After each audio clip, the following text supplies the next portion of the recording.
Hi, my name is Patrick Donovan, and welcome to Nature and Nurture. Today we're here with Suzanne McGillicuddy to talk about sustainability.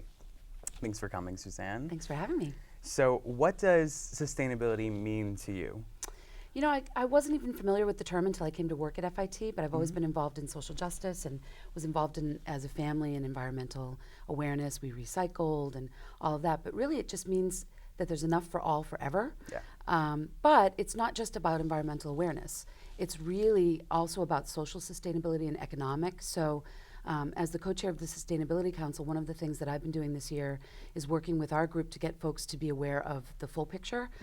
So we've been doing education about the UN's Sustainable Development Goals, which came out last year, which look at all sorts of areas of sustainable development, whether it's about human rights, poverty alleviation, women and girls, labor, urban, city environments, water, you name it, all these different areas. So it's not just environmental awareness, to really look at the big picture. It's a lot more. Yeah. And I think that's important too when you are tying all of those different things together to really reach as many people as possible. You know, as much as you can make your outreach really larger and more impactful, that's crucial. Right, because really it's about the whole earth, all people, and the planet going forward. Oh yeah. Yeah. It's incredible. So what would you say your proudest achievement here is at FIT?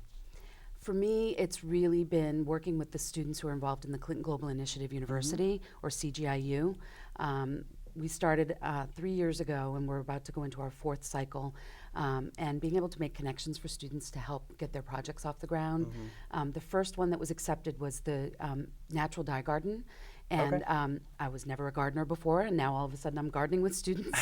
And that has been amazing how the campus just embraced it, and helping students to help make that happen, have the connections to get them to meet the right people to have it happen, but then to see how exciting and how excited people are about it. I think when it's a hands-on thing like that too, it becomes tangible, and that's when it's like, okay, this is happening. This is a thing I can help with. And it connects people in different majors. It connects students with faculty and staff.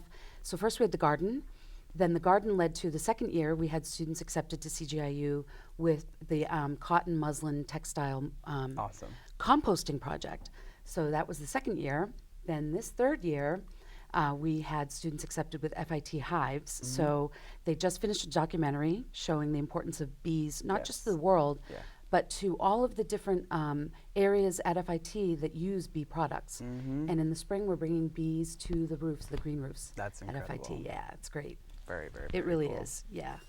So how would you recommend people start being sustainable at home? I know you mentioned like you grew up recycling, all of that stuff, and that's usually a good place to start, but what are some other You can use reusable tips? bottles. Perfect. Metal, better than plastic, actually. Good. So that's one way. That's a simple way. There's a lot of ways people can do that. Buy better quality clothing and repair it instead of fast fashion and throwing it out. That in particular is something that affects us in the fashion industry here. Yes. Again, going back to the 100%. Sustainable Development Goals with the UN, they have an app that's free. It's called SDGs in Action, or Sustainable Development Goals. You can actually look up on that app all the different goals, and you can find ways to do action as a person or as a group to kind of meet those different goals, and as an individual, try to, whether it's recycle or compost or all sorts of different things that you can do as an individual, and take action. That's great, and especially with it being an app too. Like everyone has their phone with them all the time, so Exactly. like there's no excuse not to, especially if you've got it right there. Exactly, and So it's free. that's incredible. What would you say your most difficult obstacle has been with dealing with this whole journey you've gone on? You know, I think it's true, not just for me or for here, but in general, it's getting people to think differently about how to approach problem solving, and that it is collaborative. The only way we're really going to get to solutions is to not be hierarchical and to get people to work together. And sometimes it's hard for people to realize that. So for instance, the garden, I've had people sometimes say, oh, that's Suzanne's project. No. It's for everybody. I like to say I'm the midwife. You know, Perfect. I helped bring it forward with the students, but Delivery it's a is student crucial. project that's collaborative. It involves faculty and administrators and students, and it's not any one person's project. It's not any one department's project. Yeah. And sometimes people have a really hard time with that because it's living in the gray. Yeah. It's not any one thing. It's not black and white. And that's true for all of these projects. And it's also true going forward with all of these different kinds of issues in the world, that when people come together and collaborate, you can get further, but collaboration sometimes is messy. Yes. And Yeah. it doesn't have a clear path. So that is sometimes a challenge to get Yeah, people to think I can differently. imagine. Yeah. That's a lot. But it's great that like you have like that, you've got the initiative. I feel like you've got like the tenacity to just like, you're making it happen, which Yeah, and is crucial students no think matter this how way. difficult that is. You all think this way. You think collaboratively. So we've got the energy that way, which is great. Perfect. I Yeah. feel like FIT is the perfect place for that. It So, really is, because we've got the creativity, you know, and Oh, yeah. innovation. perfect.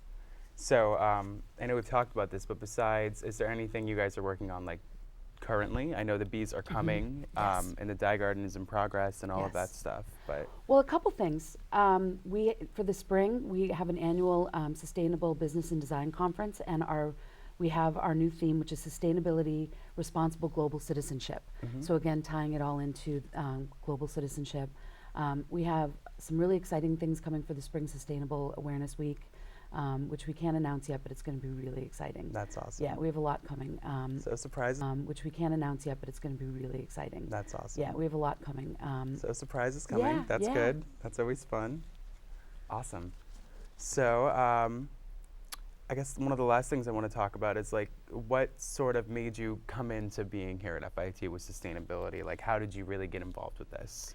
My path has been through, I'm a student affairs administrator, student Okay. development, and I've always been interested in civic engagement and service learning. So I've been involved on the side with getting students involved in engagement, and that involvement, the president asked me to be involved with the Sustainability Council because I had the involvement with CGIU and the students that way. So it was So you're sort of through a perfect side candidate. door. Yeah, but that you know. works. Yeah, it does. Cool. Yeah.